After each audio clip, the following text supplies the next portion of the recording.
Bonjour, dans cette vidéo, nous allons voir ensemble comment on peut utiliser le théorème de Thalès pour calculer une longueur.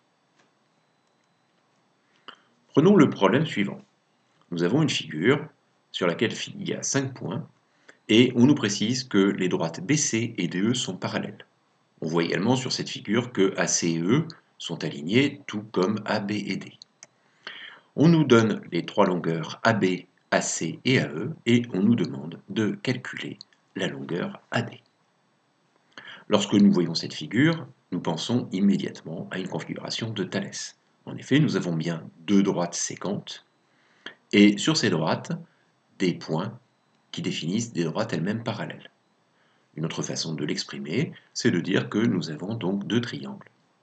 Le triangle ABC et le triangle ADE, avec des côtés BC et DE qui sont parallèles.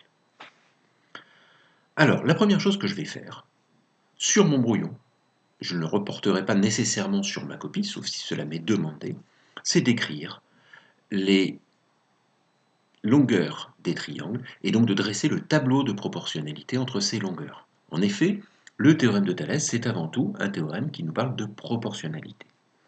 Donc, mon triangle ABC, la longueur AB qui fait 3 cm, la longueur AC qui en fait 4 et la longueur BC que je ne connais pas.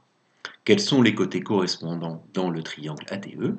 Eh bien, c'est le côté AD qui correspond au côté AB, puisque AB et D sont alignés.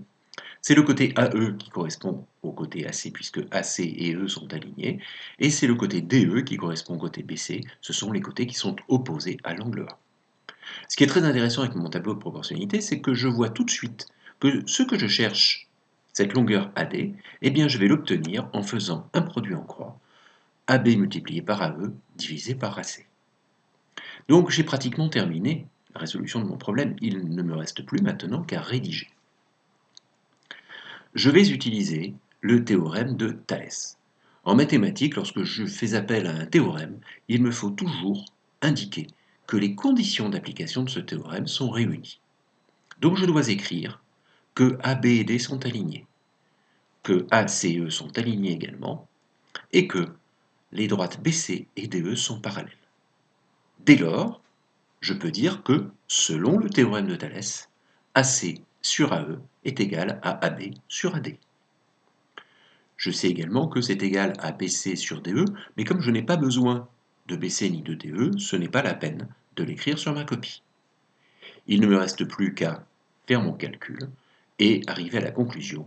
La longueur AD est bien égale à 4,5 cm. Ce qu'il est important de retenir, c'est que je dois impérativement rappeler les conditions d'application du théorème de Thalès, c'est-à-dire dire que les points A, B et D sont alignés, que les points ACE sont alignés et que les droites BC et DE sont parallèles. Dès lors que j'ai fait ça, je peux utiliser le théorème de Thalès et faire mon calcul.